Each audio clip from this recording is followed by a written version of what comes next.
Ready? Okay. Good afternoon, everyone, and welcome to the Indianapolis Public Library for another conversation about education.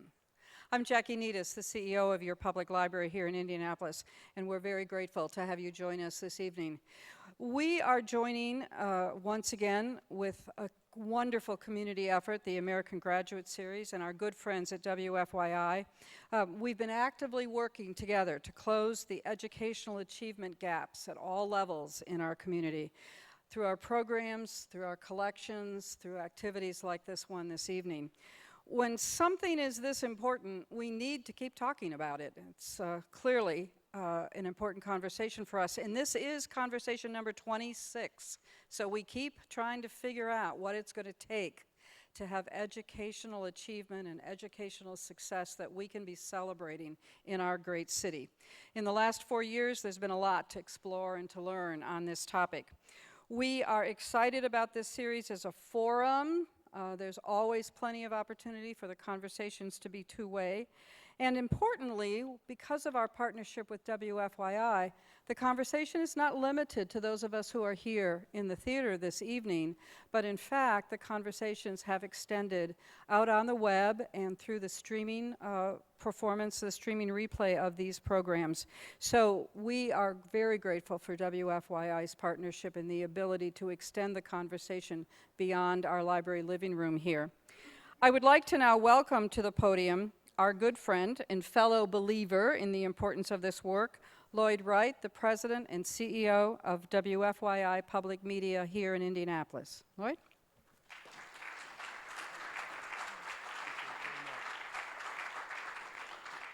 Thank you very much, Jackie, and our friends here at the Central Library, and welcome to all of you for being here tonight. We're delighted.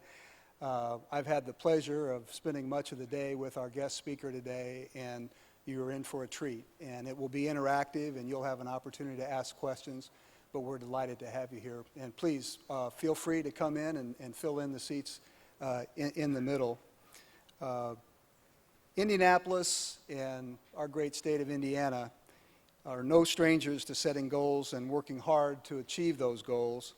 And among the most important of those is ensuring that Hoosier children are equipped with the tools they need to meet their first big goal in life, and that's high school graduation. And then moving on to the next steps of college completion and career certification. And as Jackie said, over the last 4 years, through the American Graduate Let's Make It Happen initiative, WFYI and its many partners, including the Central Library, has been able to shine a spotlight on the issues and opportunities that help students move closer to that ever-important goal. Tonight, and again, as Jackie said, in our 26th conversation on education as a part of the American Graduate Series, you'll have an opportunity to meet and hear from a national expert and public media partner, John Bridgeland. We're so glad that he's in town with us. John is the president and CEO of Civic Enterprises, and his work on the high school dropout crisis helped bring national attention to the issue with his report, The Silent Epidemic. Bridgeland and National Summit on America's Silent Epidemic, along with Bill and Melinda Gates Foundation, the National Governors Association, Time Magazine with a cover story that got a lot of attention, featured Shelbyville High School, in fact, and John will say a little bit more about that, along with MTV. And this summit prompted action both locally, statewide, and with federal level around a 10-point plan of action to boost high school graduation rates in college and workforce readiness. And during that same period of time, John has been a co-convener of GradNation Summit and has co-authored the report Building a GradNation, which launched something called the Civic Marshall Plan, and John will talk more about that, in an effort to meet the national goal of 90% high school graduation rate with the class of 2020. And tonight we will learn about the latest data from the 6th annual GradNation report. That's quite timely. It was issued just a week ago today on May 12th. Our conversation will be hosted by WFYI education reporter Eric Weddle. We're delighted to have Eric, now a part of the staff. We hope that you're hearing his reports on a regular basis around Morning Edition and All Things Considered. Glad that he could be here to help moderate this conversation tonight. And we'll begin with John providing an overview of the GradNation report, and then Eric will begin our discussion. And you'll be able to submit questions on Twitter. Now, if you're not doing much tweeting these days, we'll have another method for you to participate. But we would encourage you to use the hashtag AmGradIndy or on index cards that we'll have available for you. And just before we start, I wanted to acknowledge the main funder of the American Graduate Initiative and our partners that are here tonight. The Corporation for Public Broadcasting is such an important funder of all of the work of public radio and public television stations nationwide. And it was the CEO, Pat Harrison, who had this vision of working with community partners nationwide and using the resources of public television to make a difference in this high school graduation challenge. And so tonight we're joined by Kimberly Bowser, who is the project manager for the entire effort nationwide. Where's Kimberly? Let's give the CPB a round of applause. Thanks for being with us tonight and all your support. And now let's give an Indianapolis welcome to Mr. John Bridgeland. John, welcome. Thank you, Lloyd. Thank you, Lloyd and Gail. The work ethic in Indiana is strong. This is my 6th event today, and there's a 7th later on. It's a beautiful night. You're the loyalists, the stalwarts to come out to participate in this important community and national dialogue, and I'm just thrilled to be here. My own personal journey, I've been working on education and education policy for 15 years, but back in 2005, the Bill and Melinda Gates Foundation called me and asked if we could be helpful in putting the high school dropout issue on the national map.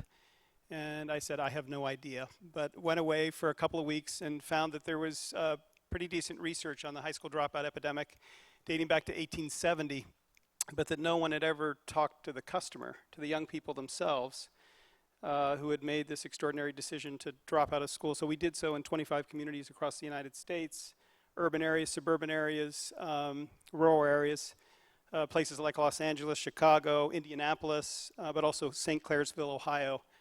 And what we found, it was actually, I'm a bit of a policy wonk. I had the privilege of serving in both the Bush and Obama administrations. But this was as much an emotional experience for me and a transformational one. I met this one young lady, Monique, in Philadelphia in the focus group. She was wildly charismatic, articulate, kind of took over the whole discussion of young students. And we asked her, what did you want to be when you grew up? And she said, I wanted to be an astrophysicist. And I said, a what? And she said, an astrophysicist. And 25 minutes later in the conversation, we learned that she was literally on the streets of Philadelphia, and that the marketplace of the streets had become, in some senses, far more interesting than the marketplace of a school. We wondered how that could happen. It was a dramatic story, but time and time again, we saw young people in our survey work and our focus groups, most of whom could have made it, and found out who they were, that 50% of the dropouts were just found in 15% of the schools in the United States, kind of enabling it's like a classic engineering problem of getting the right supports to the right students at the scale and intensity required, and discovered many hopeful things from them and their own voices and perspectives. So I was really thrilled to hear from Glenda this morning about the 8 student advisory councils. And I wonder, just so I know who's in the audience, how many teachers or former teachers? Wonderful. Administrators? Teachers, administrators, both, good. Business leaders? Foundation leaders? Community-based nonprofit leaders? And how many students? Okay. Interesting, very few students. So one of my things is always have the students in the room. I want to give you a quick overview. Last week we released with Robert Putnam, who's just written this wonderful book called Our Kids, The American Dream in Crisis. If you haven't read it, I think it's the most important book in 30 years that I've read in terms of kind of laying down the foundational challenge for the country in terms of what's at stake.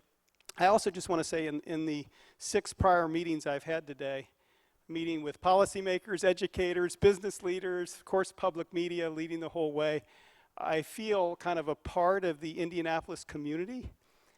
You're a very warm group. Washington can get a little cold and divisive. A lot of wonderful ideas emerged, and I even had Bob, who's trying to recruit my 17-year-old son to go to Butler. So It's been quite a day. A quick overview on the national picture. Again, we released with General Colin and Alma Powell last week our 6th annual update to the nation on progress and challenge in addressing the high school dropout epidemic. We promised at the outset of this that we'd keep ourselves accountable, whether it was good news or bad, and that we would stick with it for at least a decade. So here's the national picture. After flatlining high school graduation rates at about 70% since the 1970s through about 2001, there's been an 11 percentage point increase in on-time high school graduation rates in the United States. That means over the last decade, 1.8 million more students graduated from high school rather than dropping out. And we know that the impact on the individual, on society, our economy, which really wakes up the policymakers, by the way, is quite significant in terms of graduating compared to dropping out. So interestingly, 4 US presidents have set the same goal. George H.W. Bush went to Williamsburg and with 50 governors said we need a 90% high school graduation rate by date certain. Interestingly, high school graduation rates at the time were overestimated. They include GEDs. They looked at the status rates so that individuals who could be up to 26 were counted in the count in terms of the graduation rates. Actually, this funny story I read the other day, this wonderful man who's 94 years old, he dropped out of high school, went into the US Army, which you can't really do today because that's one of the bars from getting into the US Army.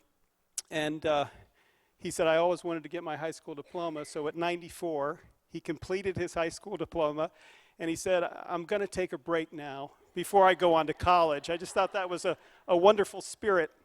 But interestingly, Presidents George H.W. Bush, Presidents Clinton in the context of Goals 2000, President George W. Bush in the context of No Child Left Behind, and now President Obama has embraced this goal of 90% high school graduation rate, all set this goal, and we discovered there was never a plan of action or even an architecture of a plan of action to meet it.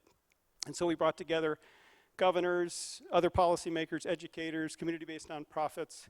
We asked General and Mrs. Powell if they would lead a national effort to at least bring awareness to this issue and the evidence-based policymaking reforms and practices that would make a difference.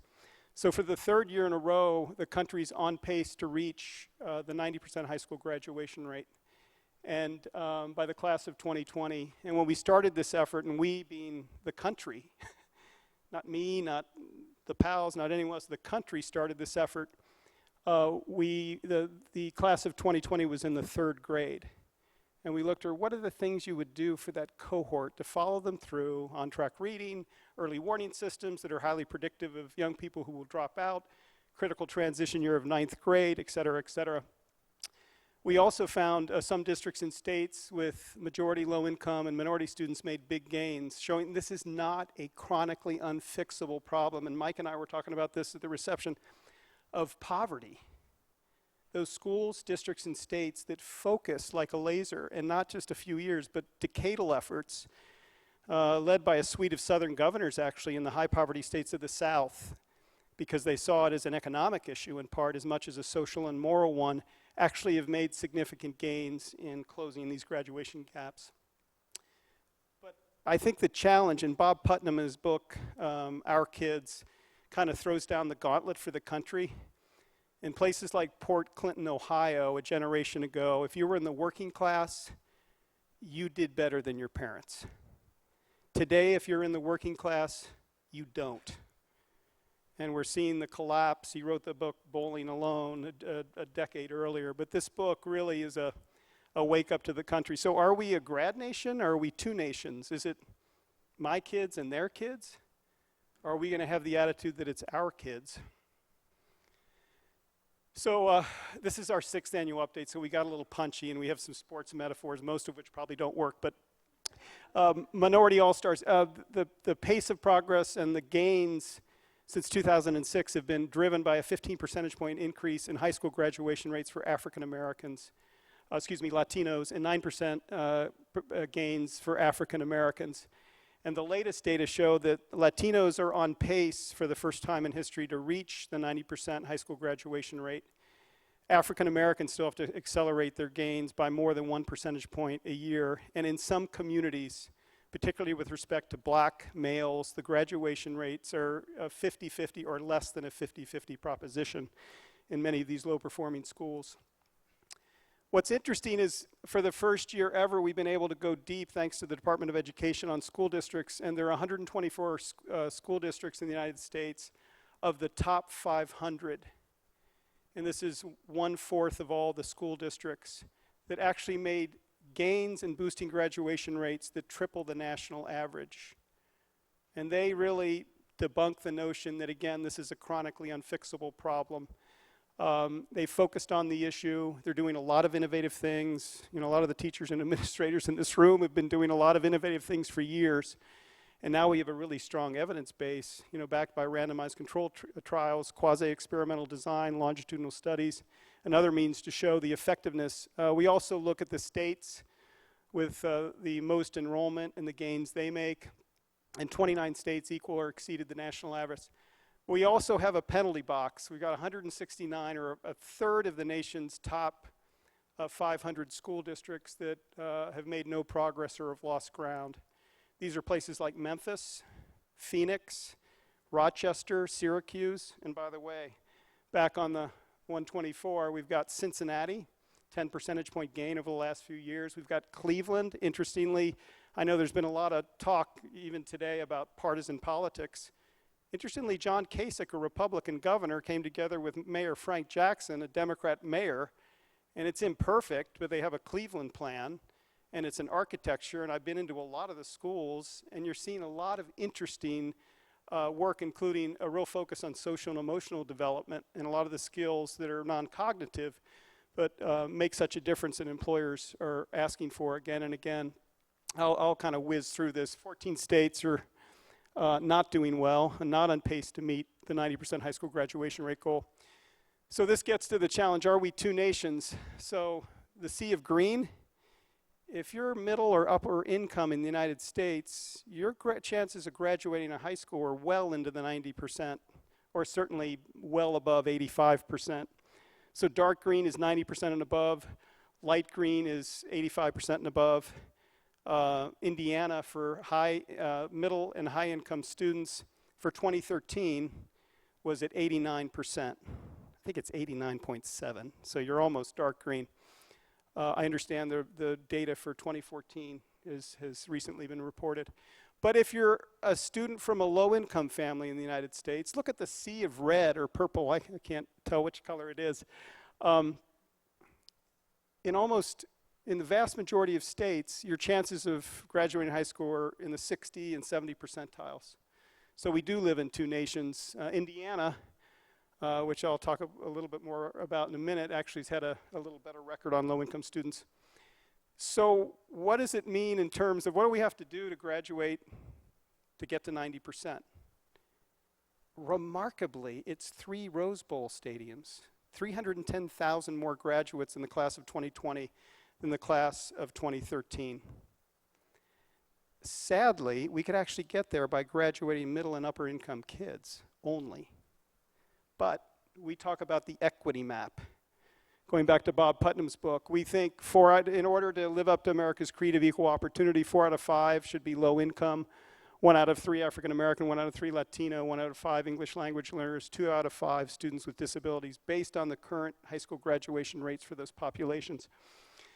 So the Indiana story, and this may be all old news to you, but it's always exciting to break it down by state and locale and see where progress is being made. So in 2013, which is where we have comparable data across the United States, at 87% high school graduation rate, white, Asian, Native American, low income, that's a hope spot, Hispanic, all in the 80 percentiles and all exceeding the national average, limited English proficiency, black students, and students with disabilities. If anything screamed out in this year's report we did, it's the graduation gap between students with disabilities in the United States and their peers.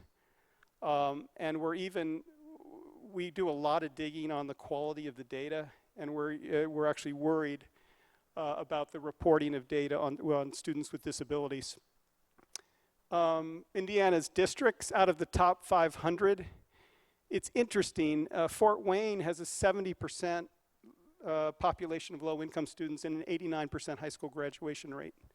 Indianapolis has 84% low-income students and a 63% graduation rate. Obviously, very different communities, very different challenges, but they both have high percentages of low-income students and different results. These will be very familiar to you. We also have identified 19 high schools with, under promoting power, 67% or lower graduation rates. There are about 20,000 students in these schools, and their makeup. And then there are these 5 high schools. It's a terrible label, but it kind of, except for poor Bob Balfance, who when he first released the list of the Dropout Factory high schools in the nation and literally had people picketing and rioting outside of his house. There are 5 high schools that have been identified in Indiana that are 60% or lower in their grad rates. But this is progress down from 25 that were Dropout Factory high schools. Again, this is under the promoting power calculation. So interestingly, this is the, Indiana Hoosier Stadium. If you just filled up 1/10 of the stadium, sorry, 1/8 of the stadium, you would have the 2,237 additional graduates to meet the 90% high school graduation rate goal. It's interesting. When you break it down locally, we found the power of looking at sharing data locally, looking at the subgroups, the populations. And when you say, well, we need 2 million more students to graduate nationally when we first started this campaign, that just, the eyes glaze over. People think that's impossible, not workable. But then when you break it down by community, school district, state, area, it seems more manageable. I don't need to review this with you. The power of just graduating from high school. A high school diploma itself has value. One thing I want to point out, though, that's interesting is, not all these things but that you think of Ferguson and you think of Baltimore and you think of what's the role of education in a society that has so little social trust and institutional trust, and people of different races and ethnicities and income levels not having big shared experiences anymore. Putnam talks about, the lack of civic institutions and extracurricular activities. Yvonne and I were talking about the power of music as a lifeline to kids who otherwise wouldn't go to school. Yo-Yo Ma has started this extraordinary program with us to actually mobilize artists and musicians into low-performing schools to help give kids that hook and lifeline. But I think about the power of education and closing these opportunity gaps and creating shared experiences for young people to come together to kind of rebuild a sense of empowerment in their local communities and that they can work side by side to get things done. Obviously, a high school is just a stepping stone. We worry a ton about quality. So the Gates Foundation said, okay, all these increases in graduation rates, but is it just diploma mills? Are they just cranking out, more certificates of attendance and completion? And what we found was a strong relationship between school districts and schools, and we know there are exceptions. We talked to Todd today of the Principals Association, and he highlighted that we're some. But it's not our view that principals and superintendents are in it to cheat. We know they care about children. They want them to have good outcomes, not only for high school, but to go on to college. And we found a strong relationship between schools and districts that were rising to a standard of excellence and those that were increasing their high school graduation rates. And interestingly, the young people, including the dropouts themselves, told us compelling stories about how they wanted more challenge, more engagement. When they read a letter from a Birmingham City jail and connected that story to their community service in inner city Philadelphia, all of a sudden the lights went on and they wanted to be in school. But when no one knew their name and no one tried to make a connection between being an astrophysicist and learning about science and math and the courses that she was studying, that book wasn't in her book bag, and she no longer came to school. Interestingly, too, in a generation, the whole equation is flipped. A generation ago, most of the jobs were a high school diploma or less. Interestingly, the compulsory school attendance laws reflected that as well.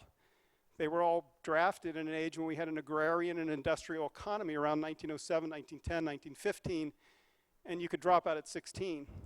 So I'm in Philadelphia and Memphis and Cincinnati and Los Angeles, and I'm hearing these stories of these young students who are going in at 16 and signing out of school.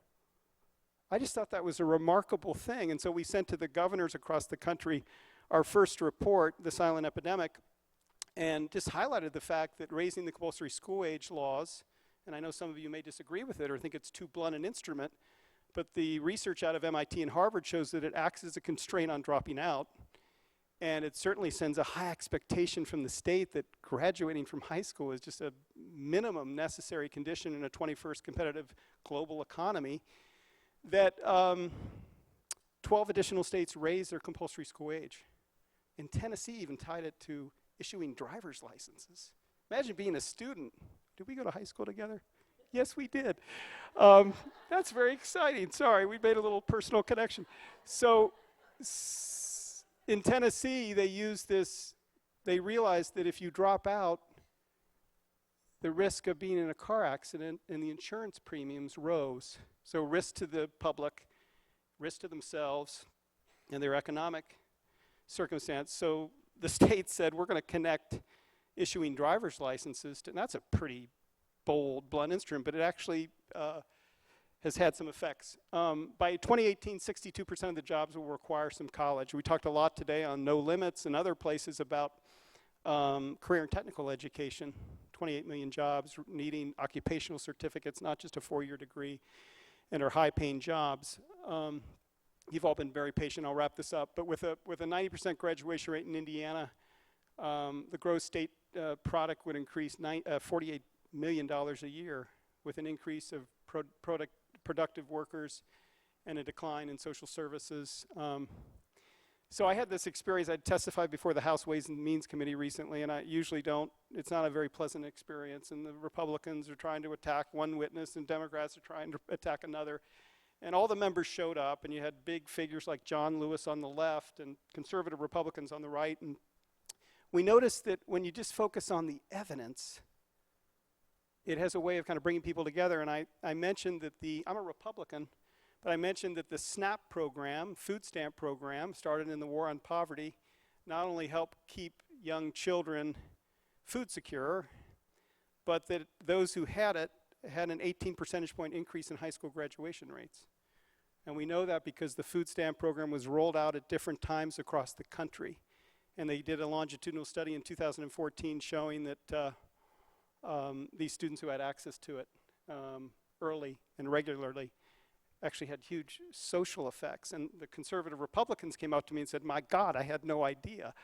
We should support SNAP. I thought that was a breakthrough.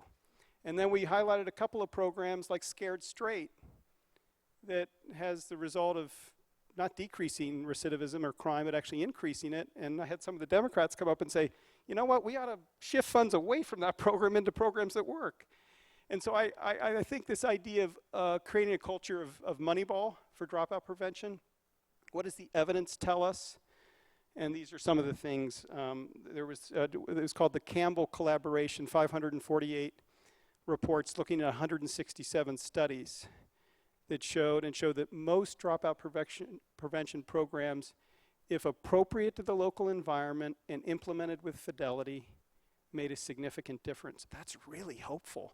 And these are all on the list. And we've seen them at work again and again and again in schools across the United States. Last thing I'll say is, first time I went on national television, I went on CNN.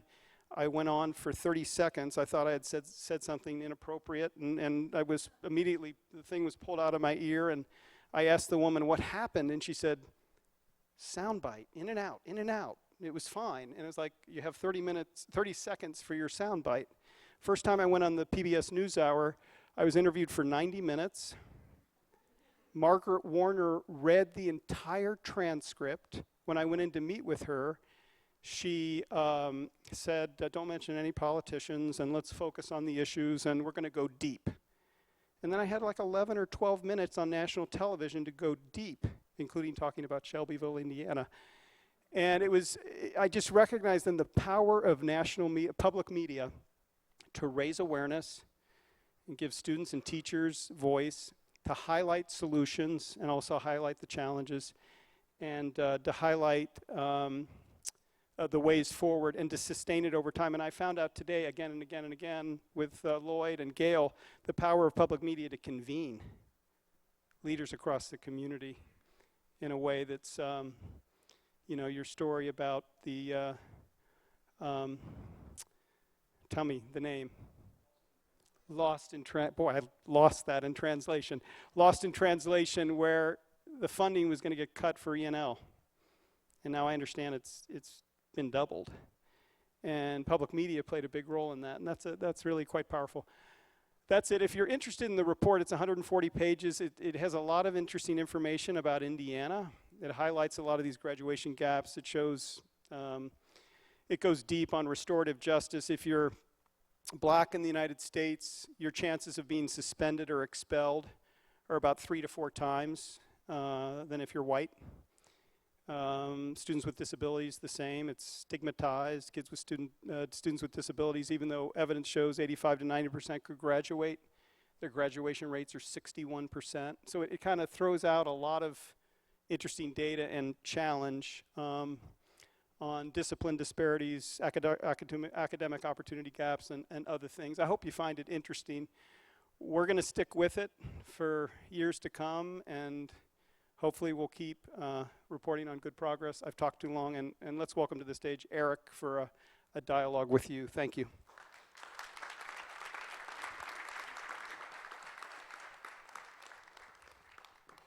All right, thanks, John, very much for that. Hope everyone has a good understanding of what we're going to talk to for the next 30 minutes or so, and then after that, we're going to take some questions from the audience. And as was said earlier, you can also do it on Twitter at hashtag #AmGradIndy as well.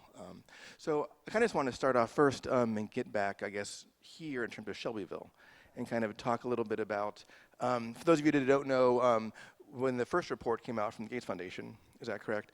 Time Magazine did a cover story called Dropout Nation, and the reporter involved in that actually focused on Shelbyville, the Shelbyville High School, that had a pretty low graduation rate. And I was kind of interested in you talking about the relationship you had with that school district and the superintendent in those years since, and kind of what you've seen happen at that school. We issued this report, The Silent Epidemic, and there's a Time cover story called Dropout Nation.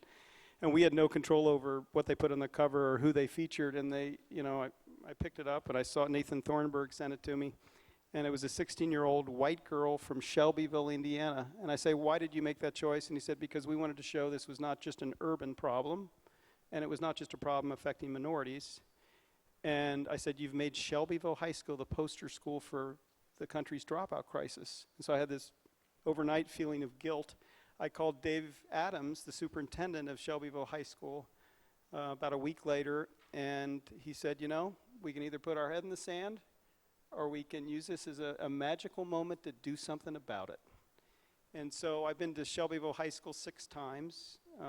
Most recently I was ushered into their early warning system room where they had data on every student, on their attendance patterns, including chronic absenteeism, behavior, course performance in reading and math, which is highly predictive, more predictive than test scores about whether a student would stay on track and eventually graduate or drop out.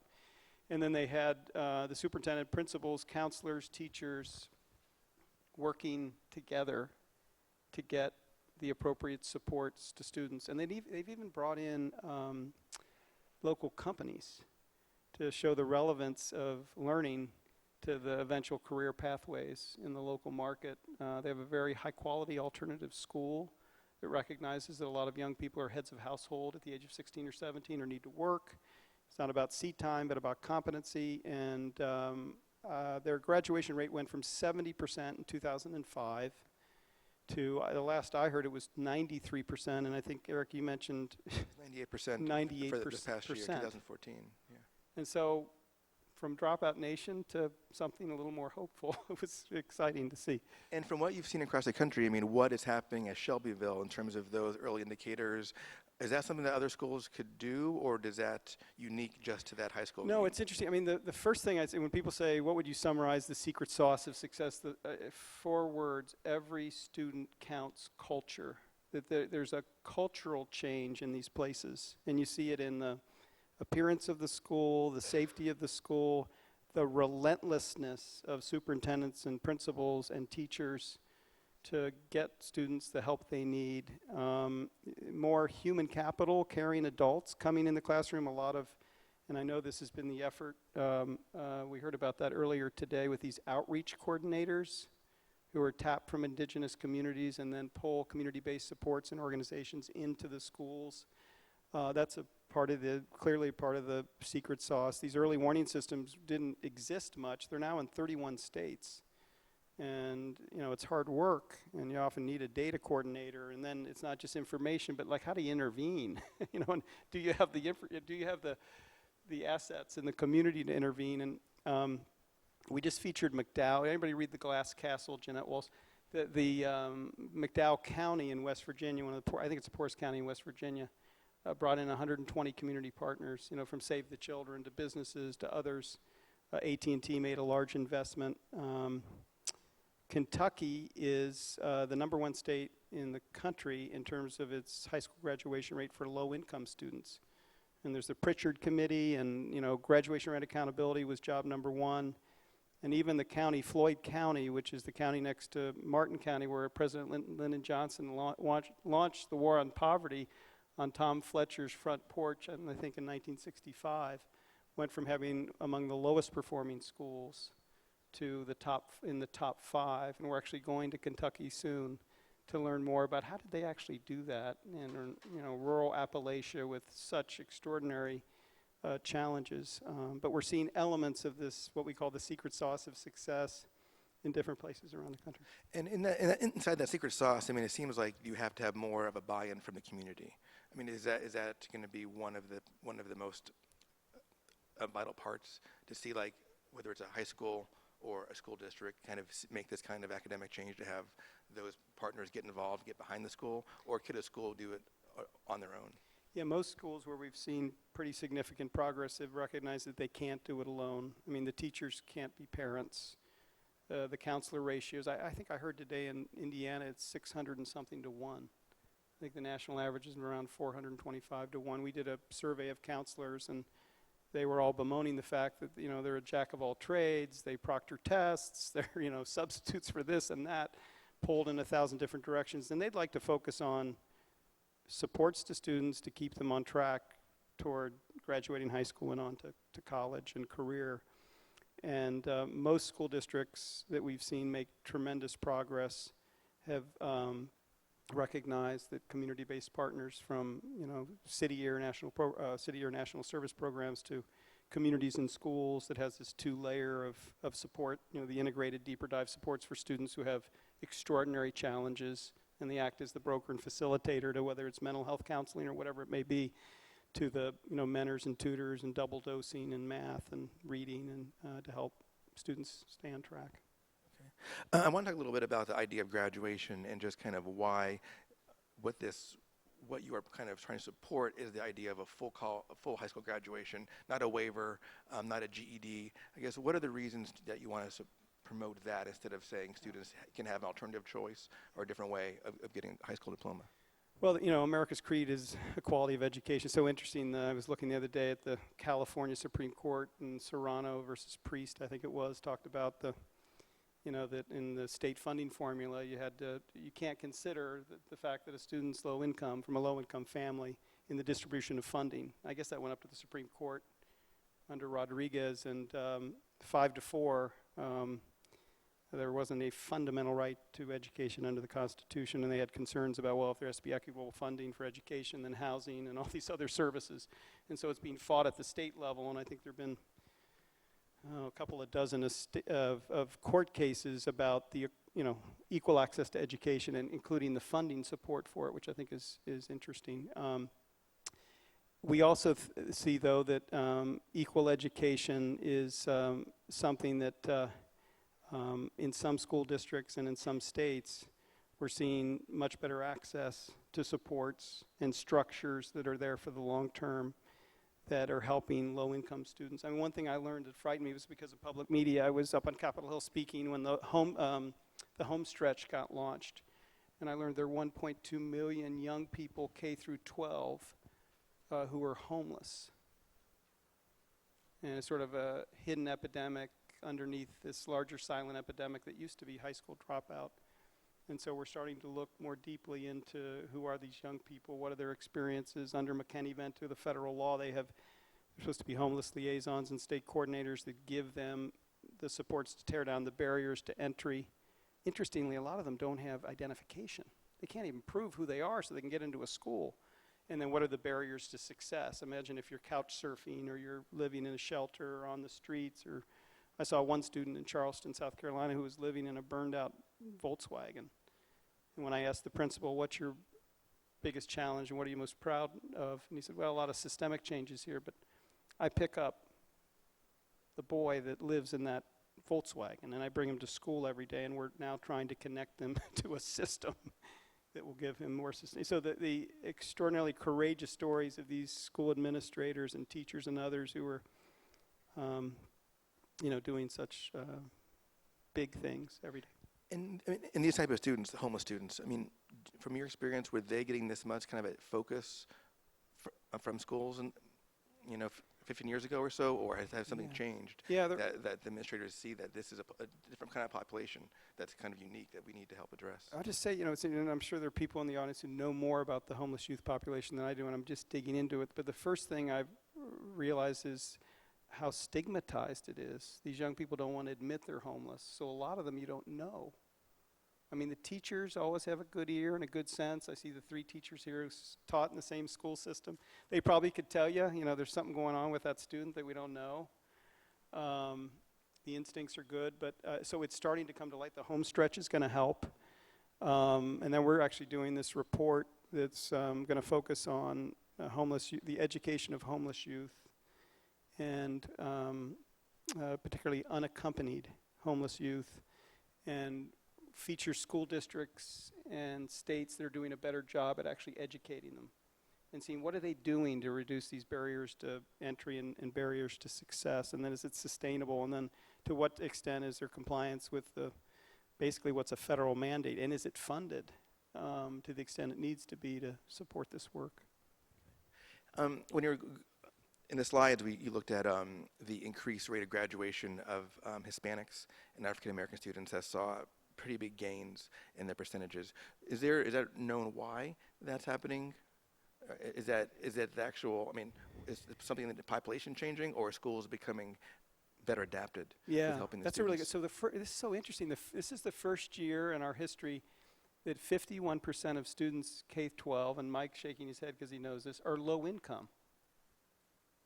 Boy, that's a change. And then next year is predicted to be. I know we talk a lot about minorities will be the majority. 5, 8, 10 years out, that you see the ranges all over the place. But actually, the estimates show that in the school system, they're coming up K through 12, that we're going to have majority minority students in 2014, 2015. And a lot of English language learners. I'm talking to Glenda this morning, the big efforts around providing support to ELL, ENL students with the increasing immigrant populations and the wonderful proclivity of Americans to, we're a society of immigrants. Why we don't have immigration reform, I don't know. But you're seeing in these school districts an intense focus with increased data, seeing that, oh my God, the graduation rates for black males are at, 42%? And their white peers are at 80? That has awakened a lot of school districts to the challenge, and there have been more intensive supports, both in understanding what was it that's causing the disengagement from school. The other thing I was horrified to learn this year was I think I mentioned it, we have this odd policy where if students violate the dress code, are truant, or act out in class, we suspend them. We say, well, either you're not in school long enough or you're not doing a good job. So let's move you out of the very environment where you need help to succeed. And even in Texas, there's this article that was written about the truancy to prison pipeline, and it's very real. And so I love this thought of, but Los Angeles actually banned suspensions and expulsions. It was a really dramatic statement. I think it was Fresno said, we're going to make it a policy that suspensions and expulsions have to be a last resort after everything else has been tried. So there have been a lot of efforts to focus on minority populations that I mentioned are 3 or 4 times as likely to be suspended or expelled, and students with disabilities, and to give them the extra supports that they need to stay on track. And from what you learned, I know the issue of suspensions and expulsion is a big issue here in Indianapolis at different schools. Do you think there needs to be a national type of policy in place from the DOE at the national level to kind of see how they should be given, or more of a study? I know the Civil Rights came out last year, Civil Rights Office with a pretty big study that flagged Indiana among other states. I'm skeptical on national policies. I think it's better to have it at the local and state level, and have states innovate around it and try different models and see, what does restorative justice look like, and how is the Los Angeles Unified School District actually doing on its ban? Has that worked?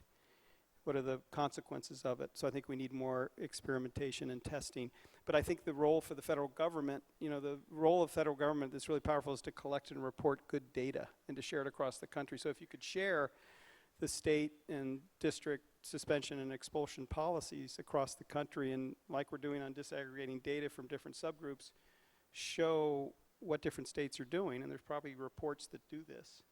And then, but have the federal government, have it reported in, and then highlight, the outcomes of changes in policy. I think that would be very useful. And from your experience doing this reporting, do you know, do all states provide data very easily on those topics? I know Indiana, we have a website we can go to, but is that something that needs to be increased, as you've seen across the country, for parents to kind of understand what's happening, whether it's graduation rates or expulsion rates? Indiana's very transparent. That's one of the things we love about Indiana, is that you kind of know. You have a lot of information. A lot of states don't share what their policies and practices are. And in fact, it's a patchwork across the states to what extent school districts are suspending or expelling students, for what reasons, what causes. One of the slides you had up there that I thought was most interesting was the GradNation, or 2 nations. And it seems like the issue there is one of low-income students and poverty. Is it the school's role to kind of address the issue of poverty, or do we need someone else to kind of do that first before we can help these students get on grade level and get to graduation? Yeah. Well, I think, the role of the family, and when you look at, people ask what are the 2 most significant factors in boosting educational opportunity, it's an engaged parent. And when you don't have an engaged parent or caring adult, the school gets a lot of responsibility. The second, though, is an engaged, well-equipped, talented teacher. And where we are is that with the breakdown of the American family, with the challenges that, I'd see so many of these young students who are dropouts you'd never give an adult the kind of challenges you give these students at the age of 16, and asking them to navigate an increasingly challenging set of circumstances in the very labor markets that are most unforgiving in terms of what they need to do to get a credential to get a decent paying job. And so I think one of the answers, and you're doing it, is how do you weave in communities into schools? I also have one other idea I just want to share, and I know people want to engage. I'd love to hear your ideas on all this, and thoughts and questions. But I do think with the decline in our social fabric and institutional trust, that a big idea is a year of civilian national service for 18 to 28-year-olds, and to bring together people of different races and ethnicities and income levels. And I have the privilege of co-chairing something called the Franklin Project at the Aspen Institute with General Stanley McChrystal, who came back from commanding troops in Iraq and Afghanistan. He said, for the first time in history, less than 1% of Americans are serving in our nation's military at a time of war, leading to the complacent assumption that serving the country is somebody else's job, and almost no connection to what was happening abroad, whether you agreed with it or not, and what was happening back home.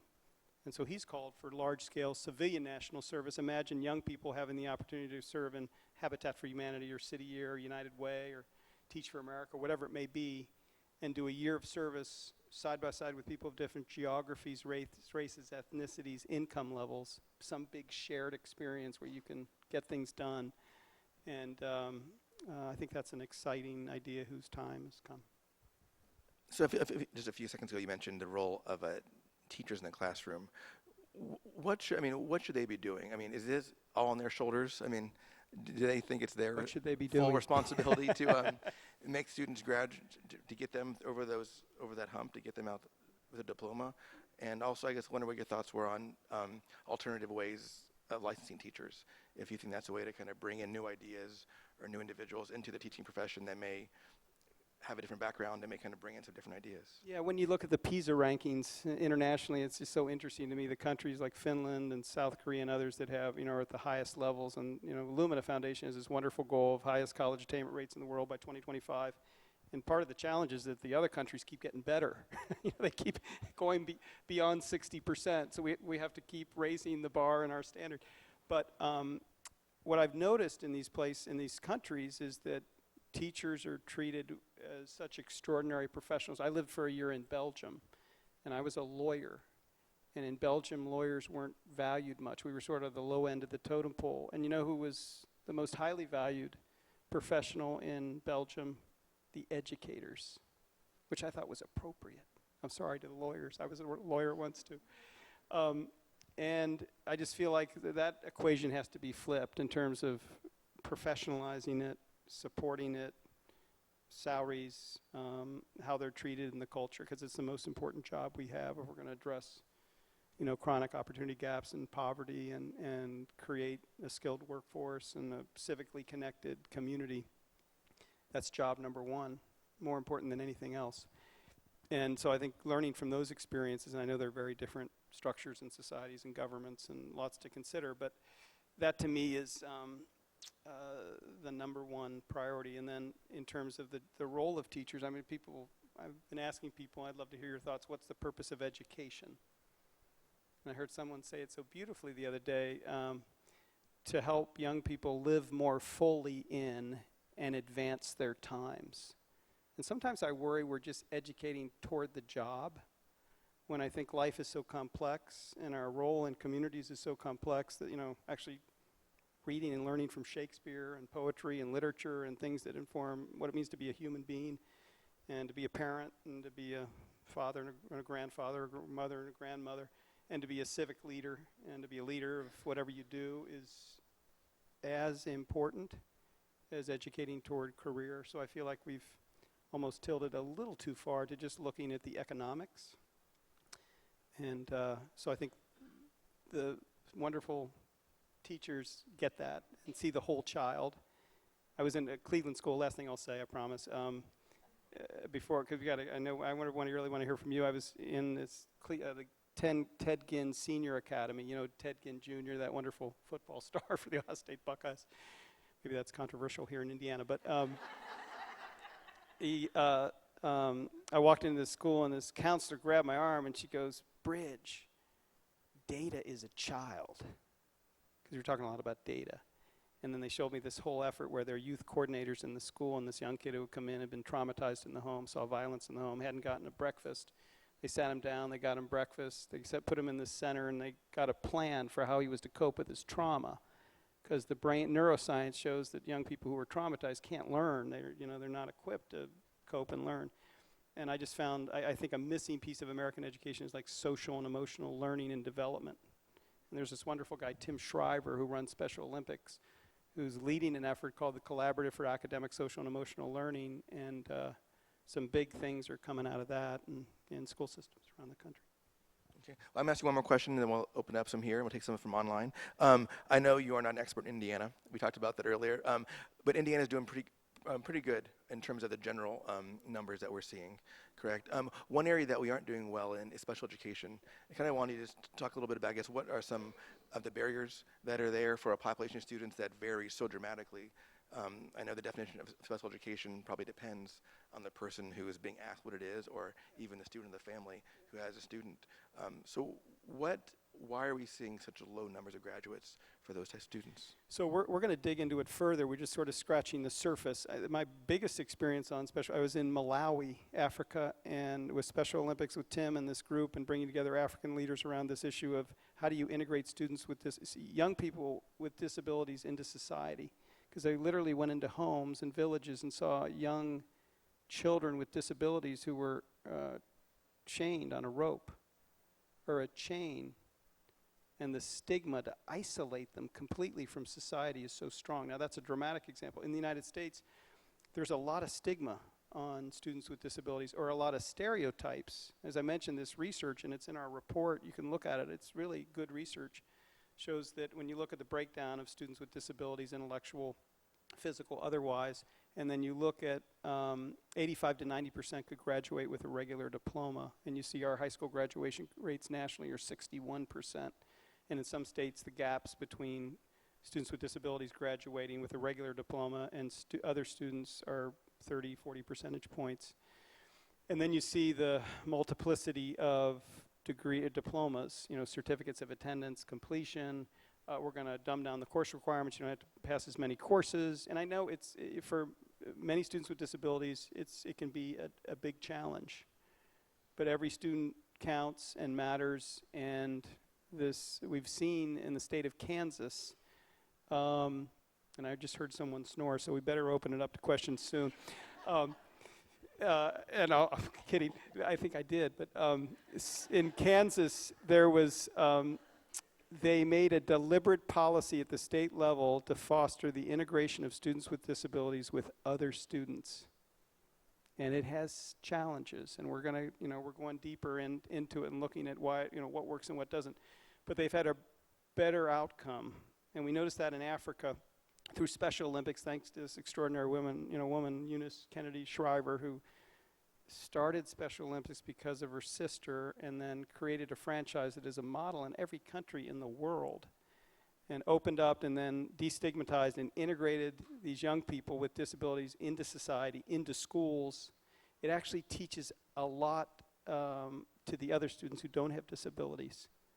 It's an extraordinary, it was life-changing for me to see it firsthand, and I think it actually could have an extraordinary effect on educating all students, to have young people who have challenges and are overcoming those challenges, and to give other students perspective on their own challenges in ways that would be remarkable.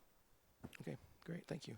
So I'm going to do a few of these questions that we got through Twitter right now, and this is the first one, which seems kind of apt since we're at a library.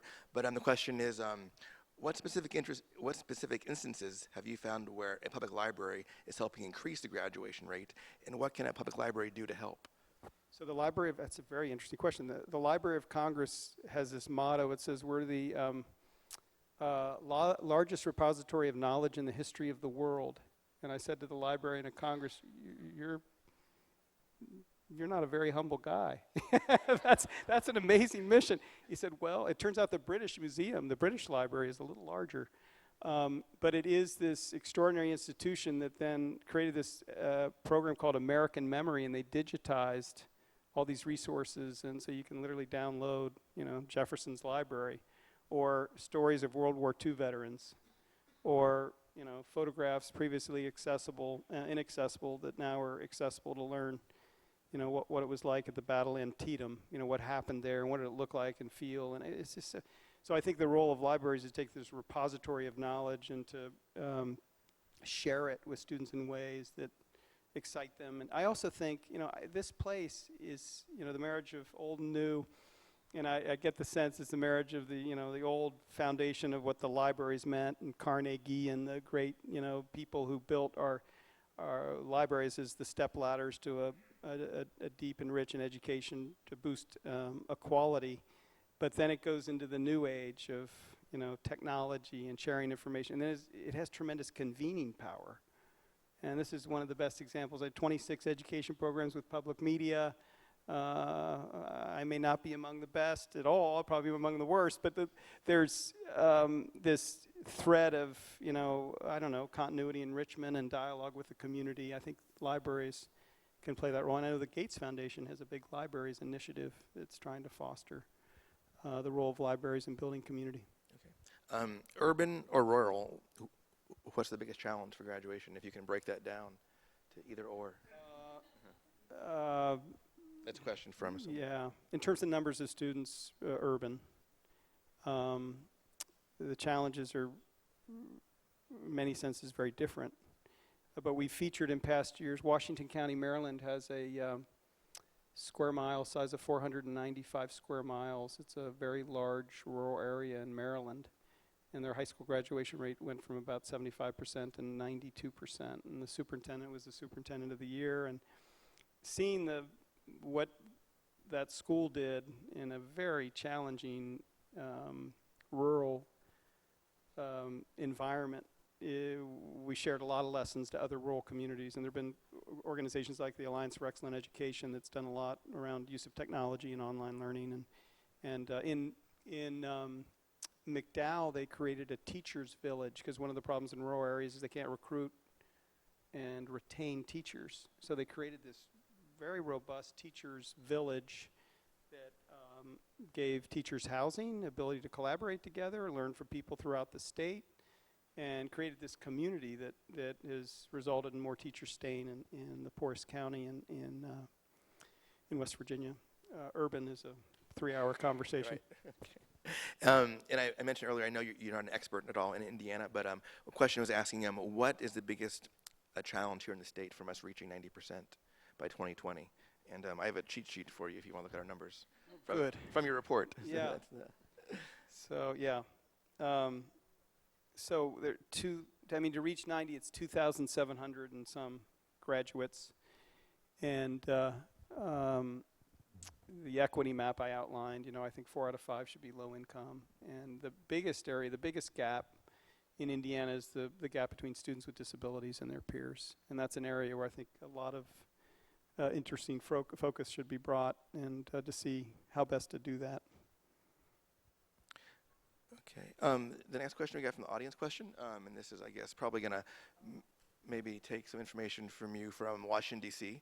It's a policy question. It says, what can be done about ALEC's influence in education on policy and legislation? And ALEC is, I guess, for that as a PAC or a group of national lobbyists who work with different state legislators and so forth. Yeah. Can you guys talk about that at all, I guess, or what role ALEC or even other kind of groups have in shaping the policy? Yeah, I think it's great when information is shared with chief state school officers and governors and state superintendents and others about things that are evidence-based and are effective at the state level. Interestingly, this blunt instrument of the compulsory school attendance law was an interesting change. People didn't realize that it was, most of these laws were made a century ago. Also, innovative ways in which states have looked at funding, because in a lot, I know it's a little different in Indiana, but a lot of states, the property tax, 25% of the wealthiest schools in the country have $1,500 per student more, or even up to $2,000 per student more than the bottom, the poorest 25% of the schools. And so there's a powerful role of the state in providing some equilibrium and equity in that map. And of course, Title I, which I think is only 7% of school funding. But there are a lot of innovative things that states are doing on policy related to students with disabilities. The state of Tennessee, which we featured in the first year's report, increased its high school graduation rate by 18 percentage points in a 9-year period. And the governor of Tennessee said this is an economic issue. We need 230,000 skilled workers by 2025, and our system isn't producing them. And we're going to focus on the 5 school districts that are disproportionately dropping out the most students. I see we're not going to have audience interaction. We're just going to have the cards. Is that how we're? That's fine if it's that. But I don't know if people want to engage more so, or if that's the library rule. I just feel like I'm. I just feel like I'm talking too much. I'd love to hear from you, but I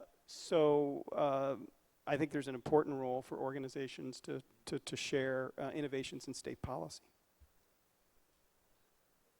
Well, is there anybody who wants to make a comment or would like to engage John? Well, if someone who wants maybe to take a microphone to someone, I'll ask you one more quick question before we can do that. But I'm not sure what this exactly question. I think I know what they're asking, but maybe you know what it is. But the question is, if 62% of jobs require post-secondary education, will a promise program like in Pittsburgh have an impact on high school grad rates? I'm guessing maybe they have a program there where people graduate and go to college. Yeah, Do you know how those work? So one of the interesting innovations we saw in Fresno was 7th and 8th graders who were in low income or in foster care were guaranteed financial aid to pay for their college in a 4-year college in the state. Sorry, this is in Tacoma, Washington. In the state of Washington, if they graduate from high school. So guess what? A lot of 7th and 8th graders graduated from high school, and a lot of them dual enrolled in courses that gave them high school and college credit. A lot of them went into AP courses. Graduation rates in Tacoma went from the 60 percentiles to 78% in 2013. And so there was this basically promise of a pathway from high school to college. There are also these college-bound scholars program and other. I think someone said today in a meeting, maybe it was at the Lilly Endowment, that there aren't enough connections between high school and higher ed and college in terms of incentives working both ways, and yet colleges get all these young people who have extraordinary remediation costs, so there should be more incentives to make more deliberate connections. And I think including with career and technical education. Okay, great. All right. So Hi, you asked for it. So nice I'm to Leslie hear from you. Fadum, and I work for the Indiana Department of Education, but I'm not working right now. I'm just curious because I didn't get to see. Did anyone raise their hand when you asked were there any legislators in the audience? Okay. So I just want to say something that I say a lot in private conversations, but I haven't had the chance to say it publicly. And you were talking about the need for teachers to be recognized as professionals, which we are. So when people say, what can we do about the bad teachers, or we got to get these ineffective teachers out of the classroom, this is what I tell them. A bad teacher might prevent your child from reaching their full potential for the time they're in their classroom. A bad lawyer might bankrupt you. A bad doctor might kill you. So who do we need to watch and evaluate most closely and carefully? And I very much appreciate the work that you've done. I think, again, we in the education world know what works. We know what it takes. The problem is the people who are in the positions of power to affect those changes don't know or don't want to know. And I hope that if you keep talking, keep reporting, that something is going to change, but I fear that if you don't reach the proper audience, it's not going to make a difference. So one of the things I find so powerful about public media is that they've lifted up, I've learned in my policy experience that there's no substitute for the organic reality on the ground in schools and districts, in states. And the wonderful thing about public media is that they're giving voices to teachers and administrators and students and making them in these communities across the United States part of the solution. They have these student reporting labs where students are going into the schools and they're reporting. What's their experience? What are they seeing? They're engaging with teachers. I was in a number of communities across the country where we brought together teachers, educators, and administrators to discuss the dropout problem, and parents. And in all these communities, they said, this is the first time we've ever actually come together to talk about what we could do about it. I found that extraordinary. So I think the power of bringing together the people who are on the front lines of schools every day, working the problem, is critical. And I think teachers are not only professionals, they need to be even more respected in the country as they are currently, not just as we talk about it, but as we support them and train them and fund them and draw them out. And I think that could affect, one of the biggest sea changes. Take one more from the audience. My name is Robin Clark. I'm a teacher as well.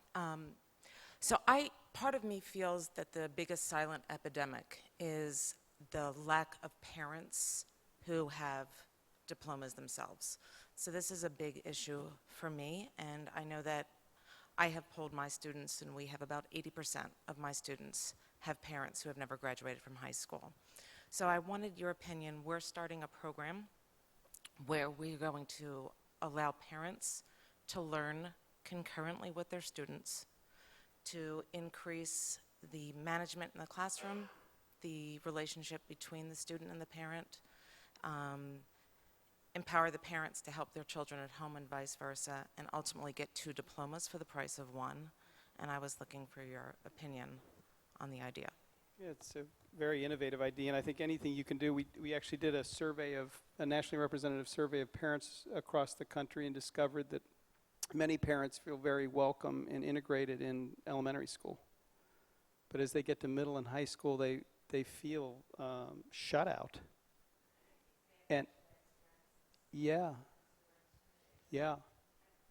that was. Yeah, exactly, and that's sort of what so they're looking for ways in. So I think programs like yours that draw them in can be effective. I'll note, and this isn't as positive, but there was something called the Even Start Family Literacy Program that had the theory that if you spent time educating the parents and teaching them to read and engage, as well as the children, that you'd have better outcomes for the children. 3 national randomized studies showed that the children in that Even Start Family Literacy Program had no measurable gains compared to those who did not have the program. And so I would look at the evidence and the elements of things that have been effective and not effective and have that guide your effort. But I think anything we can do to engage parents in the learning and development of their children, the connection to school, making sure they attend school, make sure they do their homework, make sure they're, the nurturing and nagging and the daily work that parents do. I mean, what's so interesting, Bob Putnam in his book says that young people growing up in middle and upper income families get 45 minutes a day of words and reading and, literary connections, and compared to low-income students. And here's the sad part: the high-achieving, highly capable low-income students do much worse in America than the lower-achieving high-income students. The scissors charts are really dramatic, and if you read it in his book, that's like the biggest sword right at the heart of what the American dream is supposed to be about. And I think he argues that parents, what you bring to school with you, and the resources you bring to school, everything that's been put into you, are much more important, interestingly, in that school often is an echo chamber of all those experiences. So the more we can do to engage parents and caring adults in the lives of children, I think the better. So hats off to you for your program. And on that issue, I mean, the idea or the population of adults who dropped out, this report's really focusing on having people not drop out, but we have millions in this country who have dropped out. How can we address that? Here in Indiana, as I mentioned to you earlier, we have a new set of schools focused on adult dropouts. I mean, is that happening across the country? Or, how is how is that issue being addressed when you then have, like she mentioned, you have these students whose parents don't have a diploma, and that's impacting those students' learning? One of the most extraordinary experiences I had, Dorothy Stoneman, who's started Youth Build, invited me in not to speak, but to be a professional listener to all these young people who had dropped out of high school and were disconnected from school and work. And I just sat there and listened to these young people, some telling me they had been in the prison system, others, their life trajectories that disconnected them from school and work, some horrific stories. And they were standing up, and they had such resilience, and the survival in many cases had prompted them to become extraordinary young people.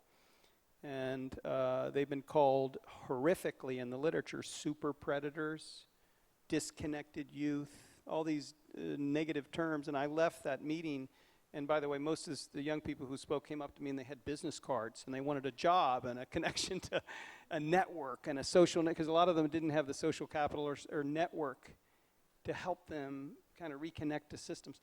And so they all had these business cards, and I left with about dozen or more business cards.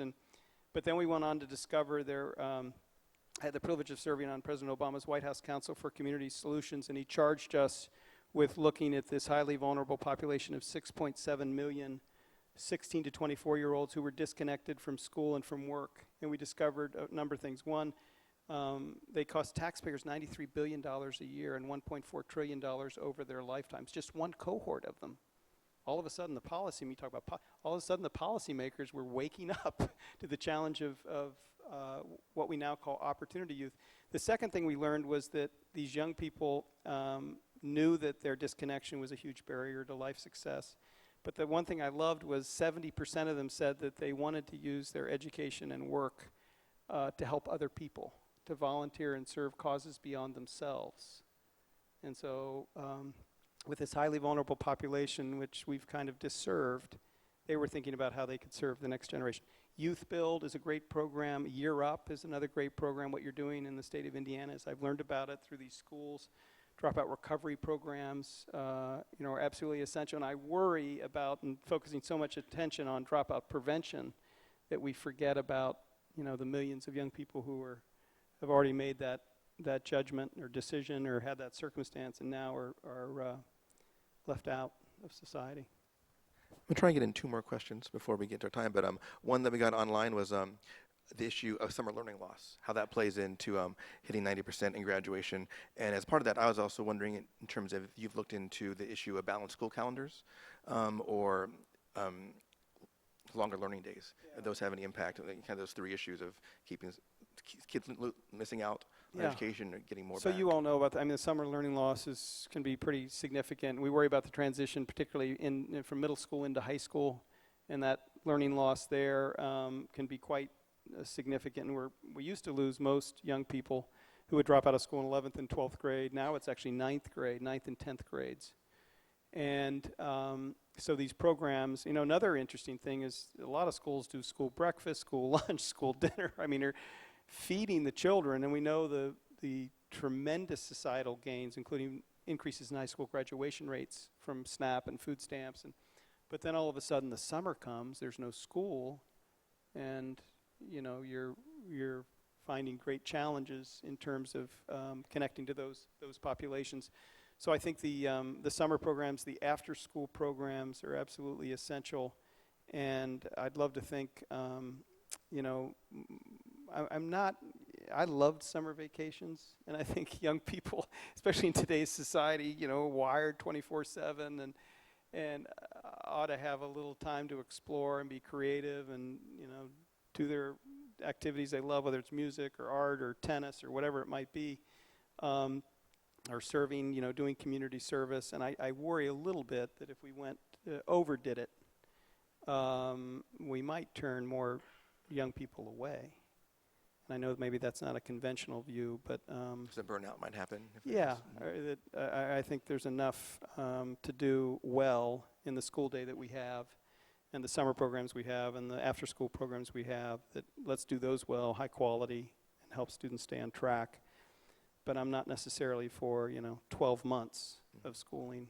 I think it's good to have some creative room and time to reflect. Okay.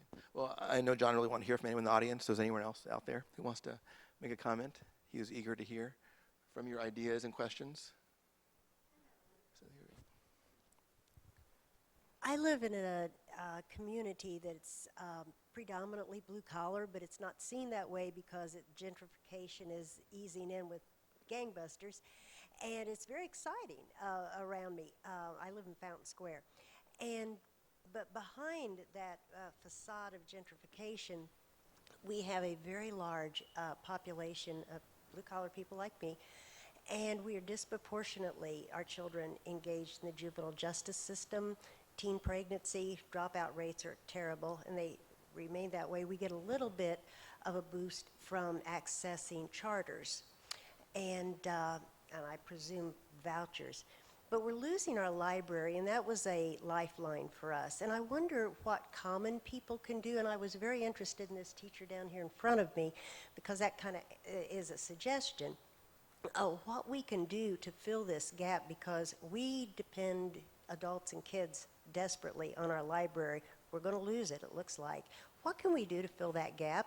practical things. Any ideas? Yes, so in Washington, D.C., I'm on the board of the Cesar Chavez Public School, started by a woman, Iracema Sacido, who didn't speak a word of English when she came from Mexico and ended up graduating from a top university in the United States and then wanting to open up opportunity for lots of young people in Washington, D.C., including immigrants. And the Martin Luther King Jr. Public Library was a lifeline for a lot of these students. And they, it was a safe place. They could do their homework and they could access resources, and those that didn't have computers could access technology and download information and do their homework, et cetera. And the public library was going to close. And so the young people became experts in public library systems in the United States. What works, what didn't, what was effective, what wasn't, at what cost, what was most cost efficient. They testified before the Washington, D.C. City Council. They made a series of 6 recommendations, 5 of which were adopted. And not only did the public library reopen, but it reopened under the auspices of what the students wanted to see happen in that system. And then all of a sudden, they were coming up to me and other people and saying, who can we meet with next? Can we talk to the senators? Can we talk to we've got problems in the country that we want to solve. I mean, they went from this sense of, people view them as problems to be solved, their potential to be fulfilled, and they have the sense of agency that now they can change the world. So my practical suggestion to you would be every great social movement in the United States, it didn't come from government. Our national park system, our civil rights movement, our women's rights movement, our the equality of marriage movement, all the things we're seeing are coming from people at the grassroots, citizens who self-organize and tap local networks. And if you and your community tapped young people who can show the need of the public library system, working together with others in your community, and can become experts, talking to this wonderful library system here about what the library could be in your community, and then go testify, raise the issues, unleash holy hell, has been said. All sorts of ills and problems that can come later on in life. But I think that, at least it seems to me, talk about increasing graduation rates or focusing on graduation in the same way that focus on GPA or focusing on teaching to the test can dilute the quality of the education or the content or the connection, the potential that can come from the quality of the education can kind of get diluted. So do you think that focusing so much on the numbers of graduation can kind of sever the connection to the importance of the quality of the education? Like, are we focusing on reaching the milestone of graduating, or is it more important that there's longevity beyond that? Do you think that that's kind of at issue here, or and if it is, how do we make sure that it's not at issue? That's so beautifully said. I hope that one's on tape. Thank you for saying that. So the data, data is a child. In thinking about what we could do at the national level to kind of awaken communities in the nation to this dropout challenge, and every one of them, we had 1.2 million students in the United States dropping out every year. Those are individual people who they do have 8 times higher rates of incarceration, much more likely to be unemployed, in poverty, on welfare, ill health, go on to have children who also drop out of high school. But by not just talking about the data in our report, and I encourage you to read the report, we started by sharing the real stories, and in this report, we share the story of LaShawn and Rihanna, and their brother and sister. They both went to a low-performing high school. One graduated, one didn't. They shared their different experiences and their different journeys, and at every opportunity, including the partnership with public media, who does it every day in communities around the country, we're trying to lift up the individual stories of students and focus on what did it take, to keep them, on track to a quality education. And then high school is just a stepping stone to something bigger and better and bolder and beyond. The other thing I'll say about, I think we completely over-incarcerate in the United States. Crime rates are down. My thesis advisor wrote a very compelling article called Broken Windows. Pay attention to the small things. Some corners it's generated controversy, in other communities it's generated hope. But we can't just incarcerate our way out of high crime rates, and it just completely misses the a deeper understanding of who these young people are, what caused them to be truant or commit more serious crimes, and end up in a system that then, where we have millions of young people who have tremendous education, or things happen, like in Shelbyville, went from 70% to 93%, but a lot of powerful individual stories behind each one of those gains. And you're right, we got to lift those up as much, if not more, than the data. Anybody else want to ask John one more question?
Yeah, it's a big question. So my example is Gene Rivers was on the cover of Newsweek magazine. He was a reverend who started the 10-Point Coalition in Boston under Duncan Kennedy's theory called the Boston Gun Project, that young people actually need gangs. They're the substitute for community and family, and they go to gangs because they don't have that structure in their lives. But if you could redirect the gangs away from the gun toward community service or positive community development, helping other people, there wasn't a single homicide in one of America's most violent cities for 2 years. This 10-Point Coalition mobilized faith-based leaders, community leaders, business leaders in partnership with young people, and struck right at the chord of gangs in ways that kept the quasi-family structure, but directed it towards something positive. And I was on a panel with Duncan Kennedy a couple of years ago, and I said, whatever happened to that fabulous program? And he said, well, we went to some local funders, and and it just dried up. Makes you shake your head. You have programs here that are effective. One thing I'd say is in Cincinnati, the Strive Partnership, the Greater Cincinnati Community Foundation will say, we will not give funding to any nonprofit or program that doesn't connect to the Strive Partnership. It's a collective impact model. And I think one answer is when programs don't work in isolation but connect to a broader community-based effort, the funding and the support tends to be more sustainable. But I don't have any brilliant answers to your tough question. Okay. All right, well, this will be the last question. I'm going to kind of jump off on what the last two people asked you from the audience. I mean, so in 2020, if we do hit 90%, what's the next step for making sure that this doesn't fall back again? Because I think both people kind of mentioned, is that the number you want to reach, and if you have a program that's successful, when someone hits that success, are they going to say, job well done, see you later? Yeah, what can people here do, and what can the country do? Yeah, so follow Dave Adams' advice when I asked him, the superintendent of Shelbyville, how do you feel now? And he goes, every student counts culture, not until we have 100% graduation rates, and every student has a choice to go on to college or career and technical education or right into the workforce, whatever they choose, but at least are well equipped and prepared to do that. You know, I think that's the goal, is not just a magical 90% high school graduation rate. It has a way of kind of galvanizing people and organizing people and trying to meet a goal for you. U.S. presidents met and the first 3 missed.